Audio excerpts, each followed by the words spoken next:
Eu vou mais uma vez pedir para a gente orar nessa noite. Vamos lá? Mas a gente vai fazer diferente, né? Nós vamos orar a oração do Pai Nosso. Amém, né? Às vezes a gente, como cristão protestante, evangélico, né? A gente tem um pouquinho de preconceito, né? Mas não é errado, meus irmãos, nós orarmos a oração do Pai Nosso, né? A gente está tentando chegar nessa conclusão, desde que a oração não seja um mantra, desde que ela não seja feita como um amuleto, né? A gente pode sim orar com o coração, porque foi uma oração deixada pelo Senhor Jesus, para que a gente não apenas a compreenda, mas a viva, traga para a vida diária. Então, no seu lugarzinho aí, feche seus olhos e vamos memorizar, aí vamos falar pela mente, do jeito que você lembra a oração. Vamos juntos falar nessa noite, vamos lá?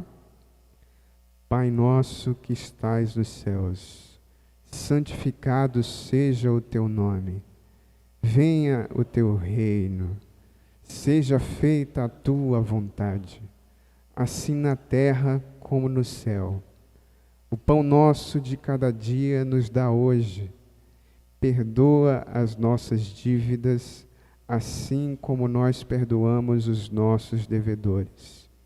E não nos deixes cair em tentação, mas livrai-nos do mal, porque teu é o reino, o poder e a glória para sempre. Amém. Amém. Muito bem, queridos. Pai nosso que estás nos céus é o nosso tema hoje à noite. Primeira coisa que eu vou apontar aqui, para a gente começar, pode passar aí. Isso, estamos aí com uma seleção aí legal para nos ajudar. Primeira coisa que a gente precisa, meus irmãos, para a gente caminhar nessa noite, aqui nessa parte, no começo da oração do Pai Nosso, é entender por que nós devemos orar assim. Por que orar o Pai Nosso, meus amados? Na semana passada, você vai lembrar, eu fiz um desafio, eu convidei todos nós aqui da igreja, a gente tem a mesma atitude dos discípulos que pediram para Jesus que ele ensinasse a maneira correta, uma maneira válida, uma maneira agradável a Deus de orar. Eu disse que estaria aqui tentando aprender a orar, né? Apesar de conduzir o estudo, todos nós aqui estamos nesse desafio de continuarmos a aprender a orar dentro da oração do Pai Nosso. Então, hoje, a gente vai continuar fazendo a mesma coisa, meus irmãos. Nós vamos continuar pedindo a Jesus que nos ensine a orar. É isso que nós vamos continuamente fazer. E, na verdade, meus amados irmãos, a oração do Pai Nosso é um tesouro inesgotável. Eu falei que a gente vai fazer um voo supersônico, vai ser bem en passant a nossa passagem aqui, mas tem muita coisa. A gente vai ver, quando chegar ali no momento certo, que dá para falar somente sobre um pequeno termo a noite toda, porque é uma riqueza que a gente pode aprender aqui com o Senhor Jesus. Era comum, meus irmãos, por falar em discípulos, no tempo de Jesus, os grandes mestres da lei ensinarem orações para os seus discípulos também. Eles até conseguiam fazer um resumo do seu estudo, do seu ensino, através das orações. E a oração, quando era muito grande, ela era pelos seus discípulos condensada, resumida, para ficar fácil de memorizar. Jesus, ele não tem somente essa atitude, por conta do pedido dos discípulos, de trazer um resumo da oração, como um ensinamento também, mas a gente vai ver que a intenção de Jesus ao ensinar a oração do Pai Nosso é muito mais além do que isso. Tem um estudioso chamado Adam Clarke, seja bem-vindo, querido, em nome de Jesus. Paulo Wesley, meu amado. Meus queridos, um grande estudioso da Bíblia chamado Adam Clarke, ele vai dizer que a atitude de Jesus, quando ensina a oração do Pai Nosso, ela vai muito mais além do que mera informação, mero conteúdo de ensino instrucional. Vamos ver então aqui o que o Adam Clarke falou. Ele falou o seguinte: que satisfação deve ser aprender com o próprio Deus, com quais palavras, de que maneira Ele quer que oremos a Ele, para não orar em vão. Um rei que elabora a petição que permite que lhe seja apresentada, tem sem dúvida a mais plena determinação em conceder o pedido. Então, meus irmãos, segundo Adam Clarke, a oração do Pai Nosso é muito mais do que um resumo, do que um modelo de oração. É um modelo, nós devemos aprendê-la, podemos inclusive aprender para além da oração, sobre vida devocional, sobre o caráter de Deus, sobre o que é o reino de Deus, podemos. Mas a oração, ela é algo que essa oração, ela está entre o céu e a terra. Jesus era ao mesmo tempo homem e ao mesmo tempo Deus. Então, quando Jesus dá essa oração, nós temos uma ligação, nós temos uma determinação, a escrituração de um pedido feito pelo próprio Deus, pelo próprio Rei. É como se o juiz, usando a nossa linguagem jurídica, ele exigisse ou ele pedisse de nós uma apresentação para uma causa e ele mesmo preenchesse como ele deseja receber esse pedido. Ele colocasse ali na folha, na petição, como é que deseja ser tratado, como é que essa petição precisa ser enviada. Então, quando nós olhamos a oração do Pai Nosso, nós temos plena certeza de que Deus, através dela, quer nos escutar, quer nos atender.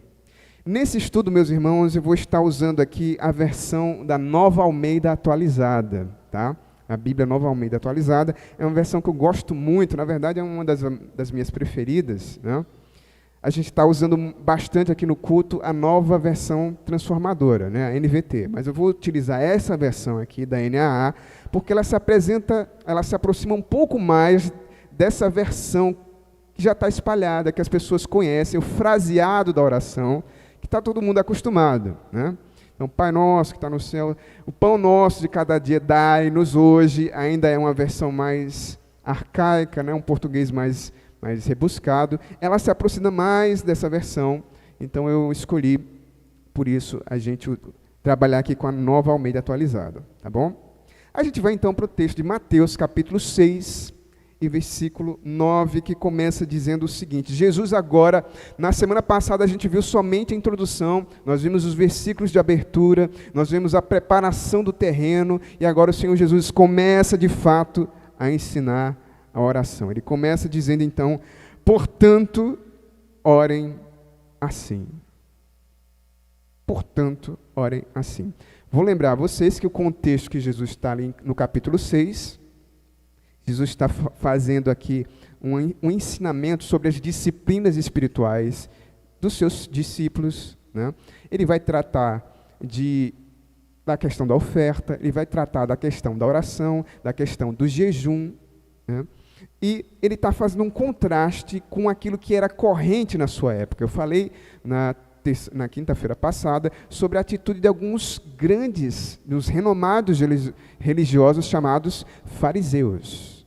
Os fariseus tinham uma religiosidade dirigida para o público, eles gostavam dos primeiros lugares, eles gostavam de ser notados, eles faziam questão que a espiritualidade ficasse visível na pele. Quando eles jejuavam, eles desfiguravam o rosto. Então é contra esse pano de fundo que o Senhor Jesus está fazendo também esse ensino da oração. Por isso a palavra portanto. Ele fez ali, você vai lembrar comigo, se você não viu, dá uma olhada aí na pregação passada, no estudo passado, né? O que está relacionado ali com um lugar secreto, né? Vai para o teu quarto ali em secreto. Portanto, quando a gente está no lugar secreto, o que deve acontecer? O Senhor Jesus começa com esse verbo, com essa ordem. Orem assim. Então a gente pode chegar a 3 conclusões para começar a caminhar. Vamos começar, meus irmãos, a subir a montanha. Então prepara aí a mochila, a gente vai começar a subir no terreno bastante íngreme, que é a oração do Pai Nosso, cheio de pedras de santidade, de beleza, de doçura, mas desafiador. Então vamos lá. Primeira coisa que a gente precisa ver, meus irmãos, primeira questão a se resolver é o que Jesus está nos ensinando com essa oração. Quando Jesus diz, orem assim, qual é a intenção, qual é a vontade de Jesus, o que Jesus quer passar para nós com essas palavras? Vamos então pontuar 3 coisas. Vamos lá, Bruno. Já está aí, um homem rápido mesmo, vamos lá. Devemos primeiro fazer uso frequente dessas palavras. Quando Jesus diz, orem assim, nós temos um verbo imperativo, orem, portanto, não é, olha, quando você tiver com vontade, tá? Assim, quando não tiver nada para fazer, se der vontade na sua vida espiritual, assim, entre os seus 4 anos se chegar nos 90, não, orem é uma ordem. O cristão precisa orar porque foi uma ordem deixada pelo Senhor Jesus. Orem aqui é uma ordem, é um verbo imperativo. Tão imperativo como menino, arrume o quarto. É a mesma coisa. Só que a gente tem uma segunda palavra que acompanha aqui, né, que é o assim ou dessa maneira, que é um advérbio de modo, né, como é que ocorre a oração, que ele está com a força continuativa. Então veja, nós temos um verbo imperativo, essa é a parte mais chata que a gente vai passar logo, tá? Eu não quero ser muito técnico, mas é legal para a gente entender. Orem assim, orem, verbo imperativo, ordem. Jesus está mandando, nós precisamos obedecer o pedido, a ordem, melhor dizendo, de Jesus. Orem assim, dessa maneira, ou seja, essa oração não pode ser apenas pontual, ela é continuativa, ela tem força de continuidade. Devemos prosseguir orando, orar e continuar orando. Certo? Então a primeira coisa que a gente nota aqui é que precisamos fazer dessa oração algo contínuo na nossa vida. Não é somente colocar a oração do Pai Nosso num quadro lá na cozinha, na sala, ou apenas memorá-la, assim, pensar nela de vez em quando. Ela deve povoar, essas palavras devem ser usadas. Vamos lá, que a gente vai destrinchar um pouquinho aqui. A gente precisa entender, meus irmãos, que Jesus quer que esse modo de orar continue sendo repetido. Esse modo de orar, meus irmãos. Por quê? Em segundo lugar, porque não precisamos nos restringir a estas palavras exatamente, tá? Jesus, observe aí, quando Jesus diz, portanto, orem assim, a gente não precisa entender que Jesus está dizendo que é só dessa maneira. Ele está dizendo, orem assim, orem dessa maneira. Ele não disse, use exatamente essas palavras e não outras. Não foi isso que o Senhor Jesus disse. Então, se a gente precisa usar essas palavras, nós não precisamos usar ipsis literis cada palavra. Então, é importante isso ser dito também, tá? A oração do Pai Nosso não é uma obrigação em cada verbete, né? Quer dizer então que eu preciso só orar o Pai Nosso. Não. Não é isso que o Senhor Jesus está tensionando, está colocando aqui como o desejo dele. Ele está assim, nos armando, nos instruindo com palavras, mas a gente não precisa se fixar, porque, meus irmãos, você vai lembrar comigo no versículo 7, no versículo 8, que o Senhor Jesus disse para a gente não cair em vãs repetições, em palavras sem sentido. O próprio Senhor Jesus estaria se contradizendo se a gente precisasse repetir todas as vezes essa mesma oração. Nós cairíamos fatalmente numa repetição fria, formal, mecânica. E é isso o que ele não quer que a gente faça. O uso exagerado e mecânico dessa oração pode nos fazer cair no mero formalismo. Então perceba, precisamos usar essas palavras, mas não essas palavras. Não expliquei nada agora, né? Nós precisamos usar o conteúdo dessas palavras, mas não necessariamente cada palavra dessa. Certo? A gente chega então, aliás, 5 minutinhos aqui, falar um pouquinho do formalismo. Formalismo não é apenas, você não deve ter em mente somente o conservadorismo, tá? Eu sei o que é o formalismo, se eu falar sou Pai Nosso, eu vou virar um tradicional. Não. O formalismo pode ser feito de diversas maneiras, em diversas expressões de espiritualidade, tá? Qualquer cristão pode cair no formalismo. O formalismo é você ter um apego mecânico à forma. É mesmo? É. Quando você acha, por exemplo, se você pensa assim, ai meu Deus, eu só orei, hoje eu não orei direito, hoje eu não senti o Espírito Santo. Por que não? Porque eu não chorei, eu não senti, não saiu meleca, tá? Meu irmão, pensar dessa maneira é um formalismo.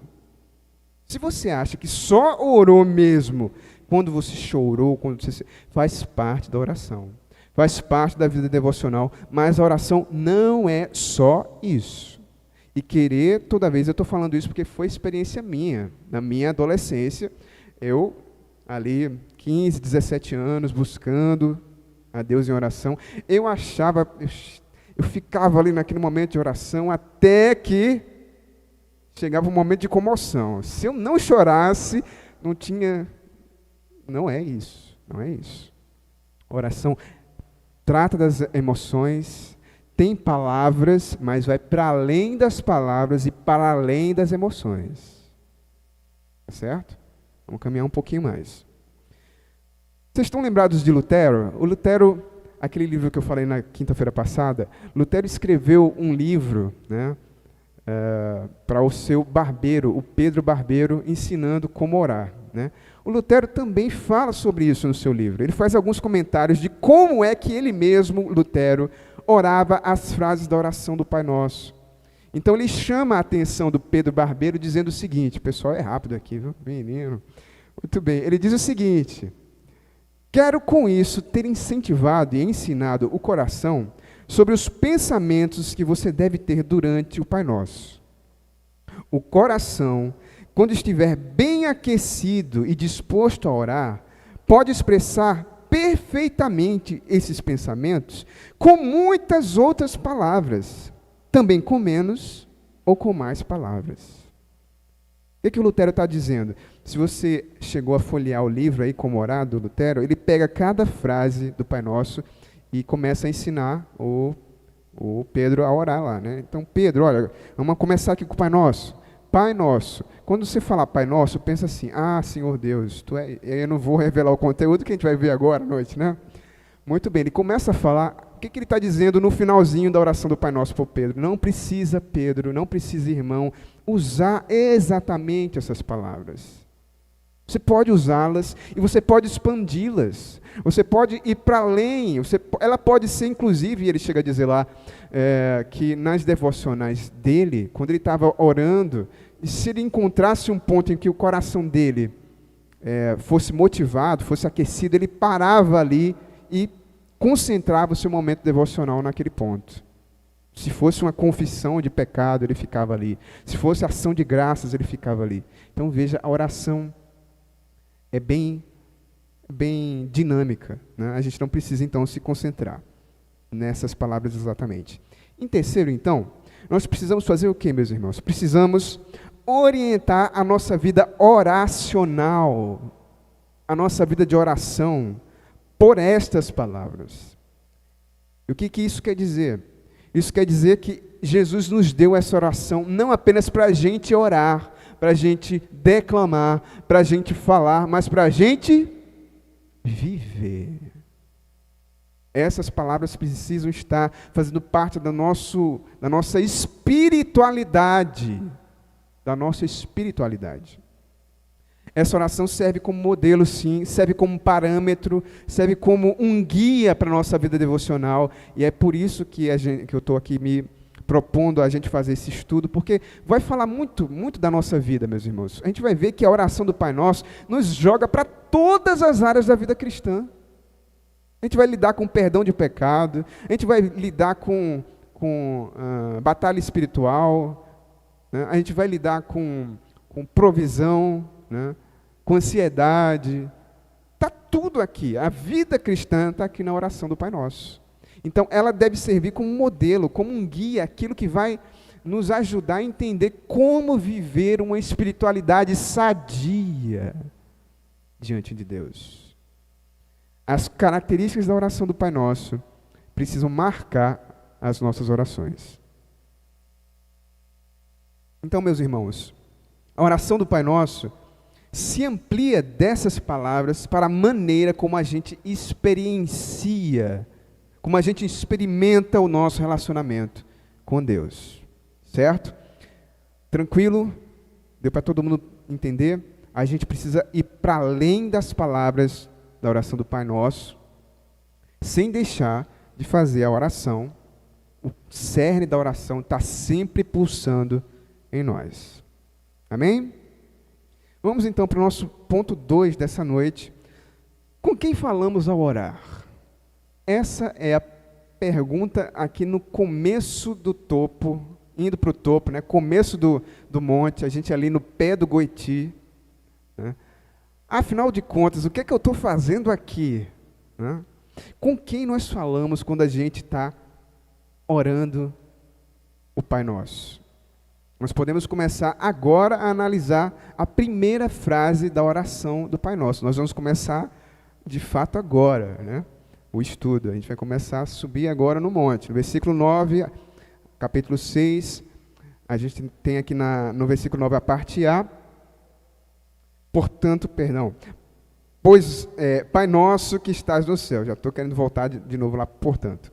Pai Nosso que estás nos céus. A gente precisa, então, diante da primeira palavra de Jesus, diante dessas primeiras palavras da oração do Pai Nosso, perguntar quem é a pessoa que Jesus está apresentando.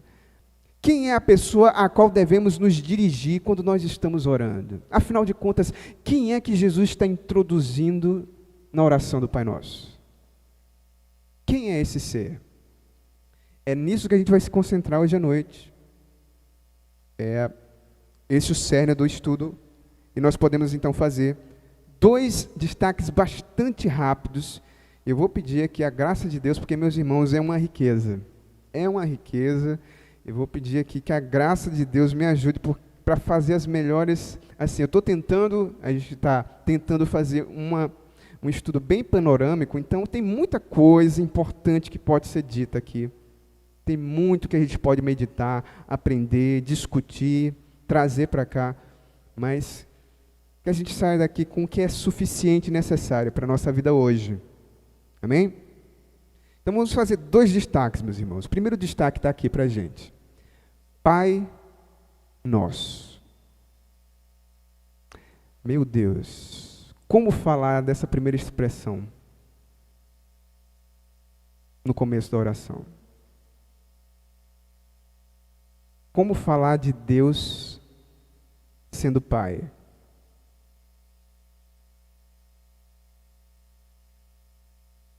O problema da paternidade, meus irmãos, não é um problema. A questão da paternidade, ela é bastante discutida pelos comentaristas da Bíblia, pelos estudiosos. Né? A gente vai ter alguns que vão dizer que a paternidade no Antigo Testamento não está muito clara. Né? Deus não é tratado como pai. O que é isso, paternidade de Deus? Deus se revelando aos homens como pai. Algumas pessoas vão dizer que no Antigo Testamento a gente não consegue perceber Deus como pai. Não, tem estudiosos como o D.A. Carson, que vai dizer que não todas as referências a Deus como pai são indiretas. Não estão ali muito claras. Né? Tem estudiosos como o que eu estou me baseando aqui, William Hendrickson, que vai dizer que ele não concorda com esse tipo de visão, que é possível sim ver sessões e sessões do Antigo Testamento trazendo essa revelação de Deus como Pai. Né? E a gente pode, enfim, chegar aqui numa concordância de que Jesus é quem introduz de fato a figura de Deus como Pai. Isso a gente pode realmente concordar. É em Jesus que a gente conhece o Pai. Afinal de contas, com segurança a gente pode dizer isso, o próprio Jesus falou isso. Filipe, por que você está pedindo agora, nos 47 minutos do segundo tempo, mostra-nos o Pai? Porque quem vê a mim vê o Pai, Filipe. Eu sou a imagem do Pai, Filipe. Então, é Jesus. Jesus é a pessoa da Trindade que revela a paternidade de Deus. Pai Nosso. Eu coloquei alguns textos aqui, como o Salmo 68:5, que diz que Deus é o Pai das viúvas e juiz dos órfãos. e tantos outros salmos que nós temos falando da paternidade de Deus. Então não é uma novidade completa, mas em Jesus a gente descobre a figura de Deus como Pai. Pai Nosso.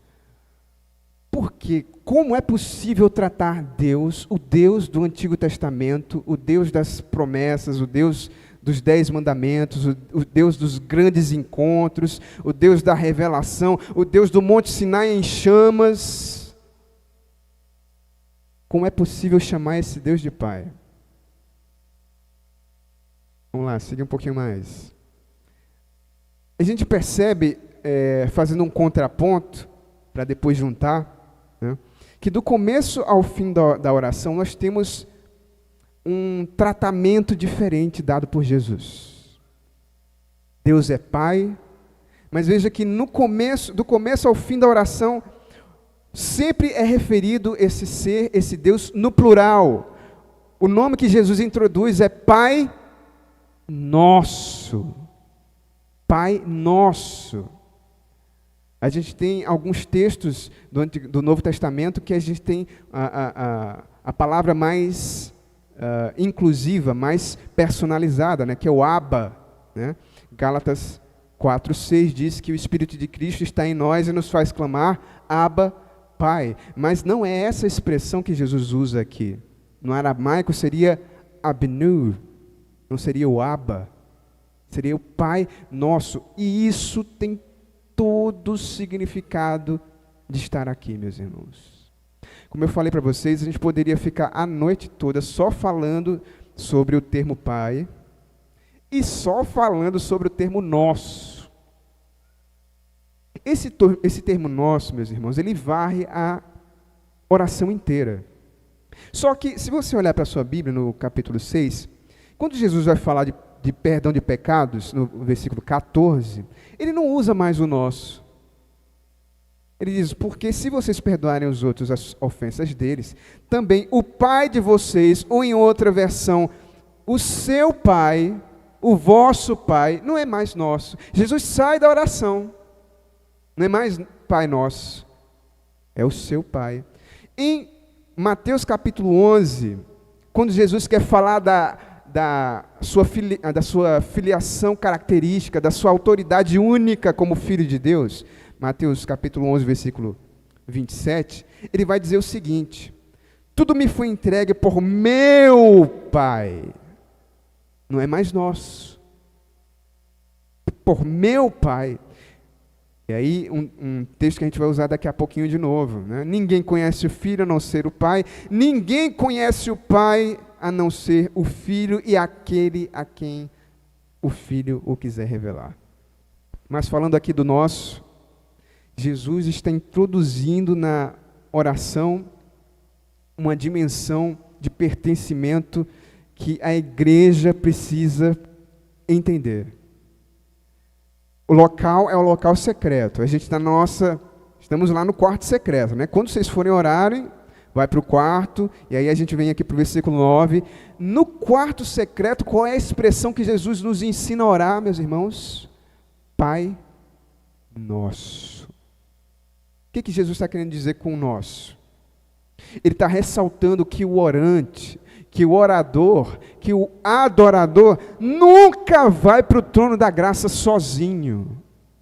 Olha como é a beleza no cristianismo. Olha como a palavra de Deus se interconecta sempre. O cristianismo é sempre coletivo, comunitário. Não tem em nenhuma página da Escritura um evangelho centrado em você, no ego. Você não esquece o seu irmão, nem mesmo quando você está na sua devoção pessoal. Quando nós estamos orando, o Senhor Jesus nos ensina a lembrarmos que somos igreja. Quando você for para o seu lugar secreto, orar ao Pai, lembre-se dos seus irmãos. Vá acompanhado dos outros filhos de Deus. E isso é profundamente lindo. Isso me faz lembrar que eu não sou um único filho diante de Deus.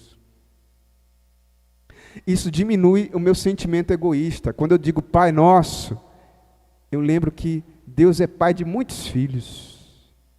E que eu preciso tanto lembrar dos pedidos, das necessidades dos outros filhos, como as minhas petições e as minhas necessidades. Isso me humilha, porque Deus tem tantos filhos que estão nesse mesmo momento agora orando, que são tão melhores, ou estão no estado espiritual, talvez, de vida com Deus, tão mais adiantado, e eu mereço muito menos da graça, eu mereço muito menos do amor. Em diversos sentidos, o nosso introduz uma esfera completamente diferente na nossa oração, meu irmão. Se você começar a orar Pai Nosso, você vai começar a ser um cristão diferente. João 17:9 é o próprio Senhor Jesus dizendo: eu não rogo pelo mundo, mas eu rogo por estes que o Senhor me deu. Jesus orou por mim e por você na oração sacerdotal. Volta aí um pouquinho. Isso, só o finalzinho ali. Essa expressão, Pai Nosso, meus irmãos, indica a proximidade de Deus. Deus é Pai e Deus é nosso, pronome possessivo. Você pode se apropriar desse Deus. O Deus que se revelou no Antigo Testamento é o Deus que se revela no Novo Testamento próximo, junto. Na teologia é um termo que a gente chama de imanência. Deus está pertinho. Deus está aqui conosco. É o Deus que a gente não precisa pensar como fazer aquela pessoa que orava: Pai Nosso que estás lá no céu. Não. É Pai Nosso, é Pai, está aqui. Faz parte da nossa realidade. É Deus conosco, é Emmanuel mesmo, vivendo conosco aqui.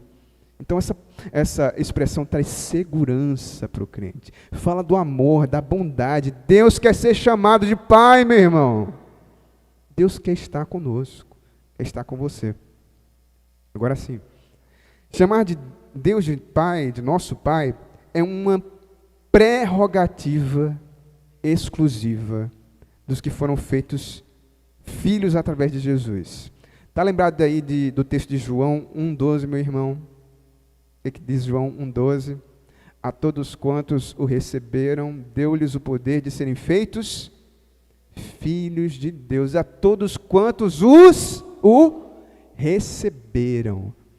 Em outras palavras, eu vi até hoje, teve um cortezinho ali do Voltemos ao Evangelho no YouTube, uma fala do pastor John Piper justamente sobre isso. O Pai Nosso e o cristão.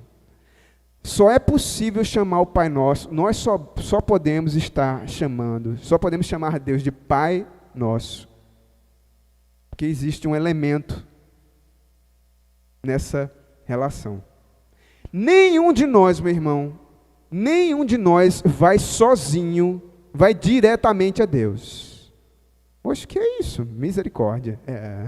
Nenhum de nós vai sozinho diretamente a Deus. O que Jesus está dizendo é que existe uma mediação. Para chamar Deus de Pai, precisa ir pelo Filho. Está lembrado do que eu acabei de ler aqui em Mateus 11, 27? Ninguém conhece o Filho a não ser o Pai, e ninguém conhece o Pai a não ser o Filho, e aquele a quem o Filho o quiser revelar. Só existe comunhão com o Pai através de Jesus Cristo. E quanta doutrina boa tem aqui. Nós não podemos orar aos anjos. Nós não podemos não podemos acreditar em intercessão humana de outras pessoas. Somente por Jesus Cristo nós podemos chegar ao Pai. Somente através de Jesus nós podemos chamar Deus de Pai.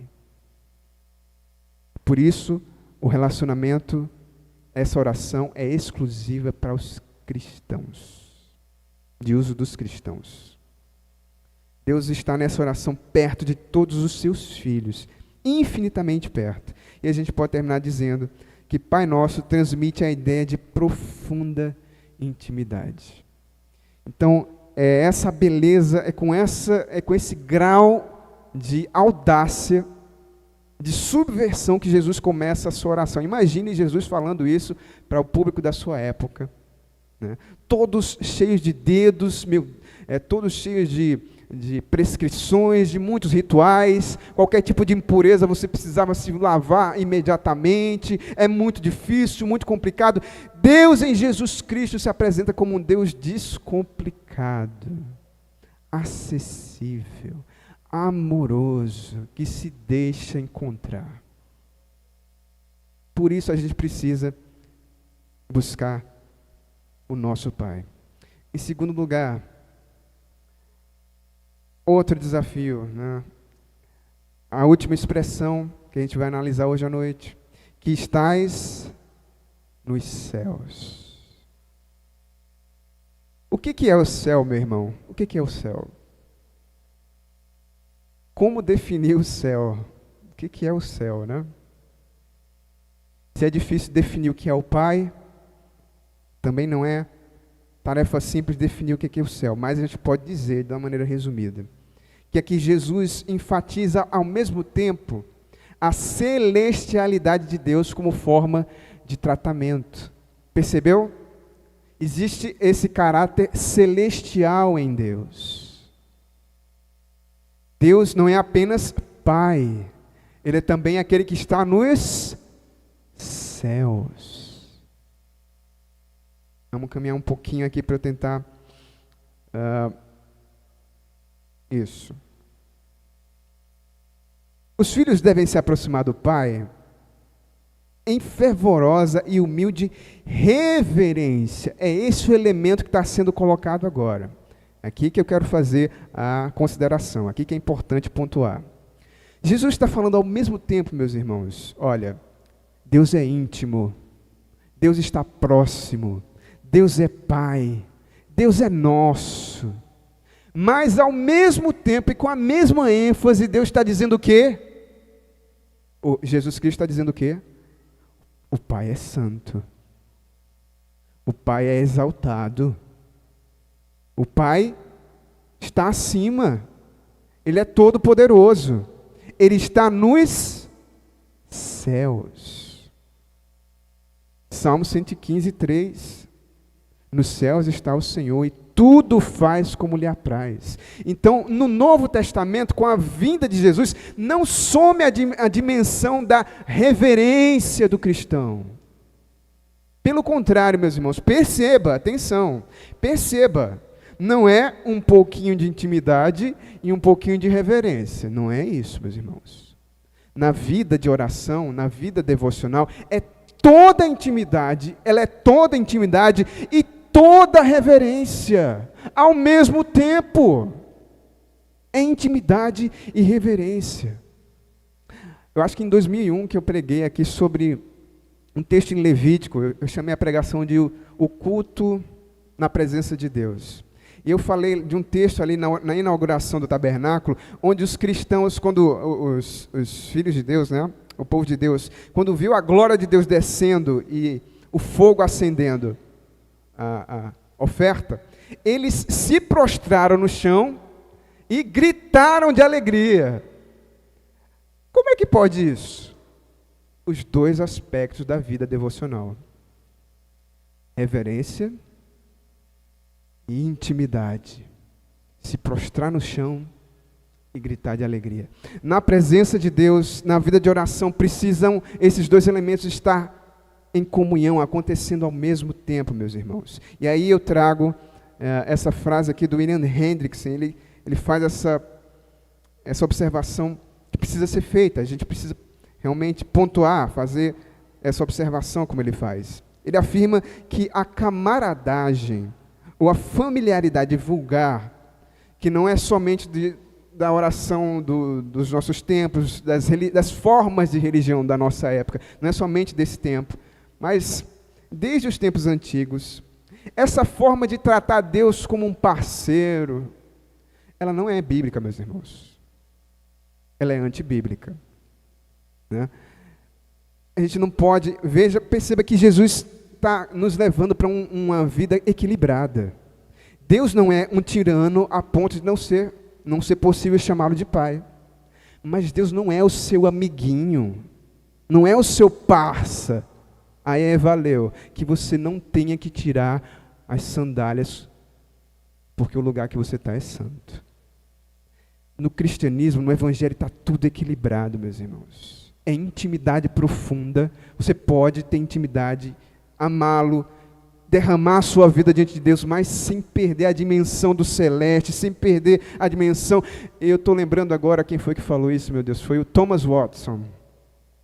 Ele disse que se a gente colocasse um olho na fechadura da porta do céu e visse a atitude dos anjos diante de Deus, nós pensaríamos duas vezes algumas formas como nós nos colocamos em nossa oração. Senhor Jesus, que isso, meu irmão? Tudo bem, com sono tudo bem, mas olha a atitude ao orar, né? Olha como é que você coloca, está me vindo à mente o texto inevitável, né? Guarda o teu pé quando entrares na casa, né? Na casa não é o lugar, é a presença do Pai. Então, meus irmãos, esse tipo de religiosidade que está sendo praticada, infelizmente, por pessoas hoje em dia, com uma intimidade muita não, esse termo não é bom, mas muito brother, né? O Deus muito brother, né? Não é, né? Pois é, essa aí é da nossa época, viu, Daniel? O cara lá de cima, essa aí a gente se entregou agora. Pois é. Mas não tem sustentação bíblica, meus irmãos. Se você abrir em Atos capítulo 4, versículo 24, mas isso é coisa do Antigo Testamento, né? Isso é coisa do Antigo Testamento, não poder entrar, não ter esse tipo de intimidade extravagante, adoração extravagante, né? Atos capítulo 4, 24. Pedro e João acabaram de enfrentar o Sinédrio, estão sendo devolvidos, se converteram 5.000 pessoas, um aleijado com mais de 40 anos foi curado, e a igreja de Deus não perde a dimensão da celestialidade de Deus. Estou falando da igreja primitiva, hein? Igreja primitiva. Atos 4, 24, diz o seguinte aqui. Tu, soberano Senhor, olha os irmãos orando, fizestes o céu, a terra, o mar e tudo que neles há. E aí eles começam então a descrever, falando a sua oração de ação de graças. Mas como é que eles começam a oração? Lembrando a celestialidade de Deus. Deus é poderoso, Deus é soberano, Deus está agindo com o seu Espírito Santo, avivando a igreja, está inaugurando uma época nova, mas Ele não deixou de ser Deus. Então, me perdoe ser tão repetitivo, mas a gente precisa casar essas duas dimensões da espiritualidade para a gente ser saudável e agradar a Deus com nossa vida oracional, meus irmãos. Essa expressão está nos céus indica a majestade de Deus. Então a gente tem proximidade e tem majestade. Proximidade, eu falei da imanência, a majestade nos lembra o termo na teologia é transcendência.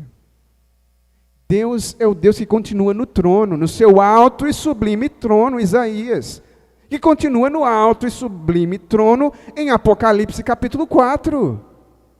Não tem diferença do novo para o antigo, é o mesmo Deus. A diferença é que no novo se abriu um caminho diferente, pelo qual a gente tem acesso livre a Deus.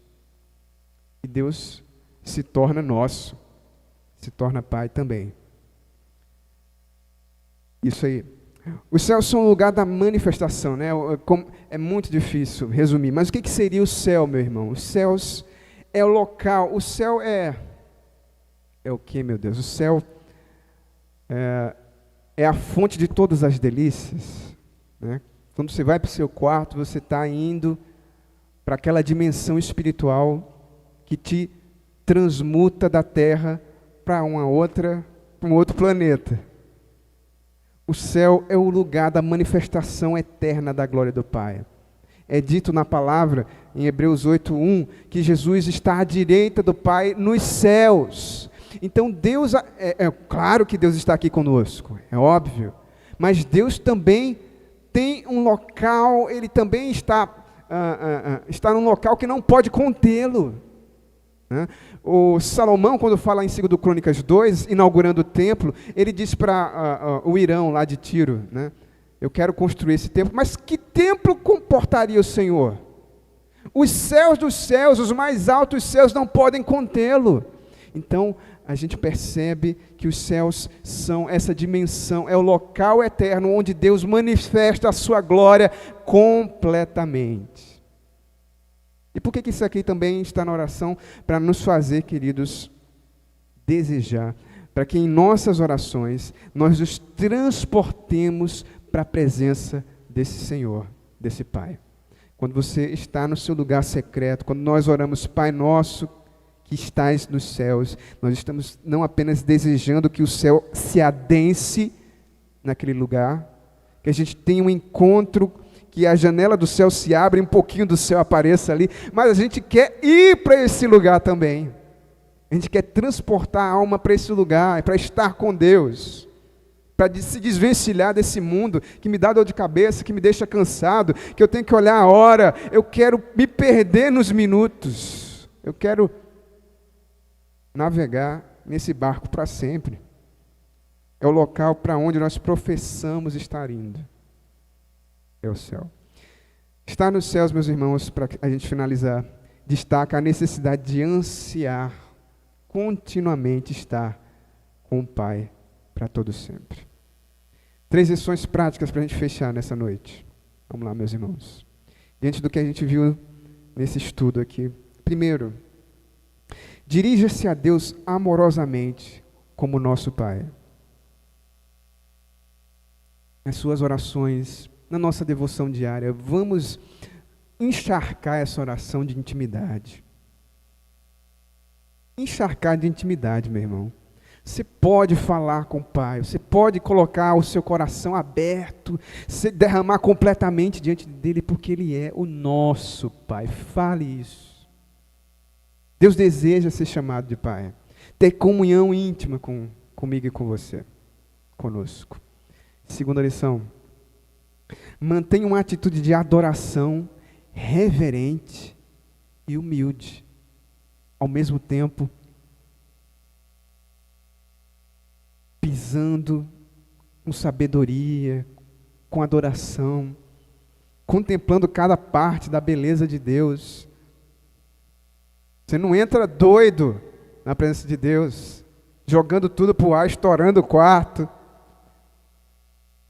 Você pensa as palavras, você tem momentos de encontro. Você entra reverente e humildemente. Por último, sempre ora a oração, sempre ore ao nosso Pai com outros e pelos outros. Nosso Pai. Você entra lembrando dos outros e você também vai no seu momento lembrar dos outros. Você entra acompanhado dos seus irmãos. Que Deus então, meus irmãos, se torne o Pai maravilhosamente nosso. Que Ele seja lembrado na nossa vida diária, através da nossa oração, de maneira sincera, e que o céu de Deus se instale na nossa vida, de maneira que a gente saiba honrar com amor e reverência, com paixão e com devoção, mas que a gente jamais perca o desejo de estar na presença do Pai continuamente.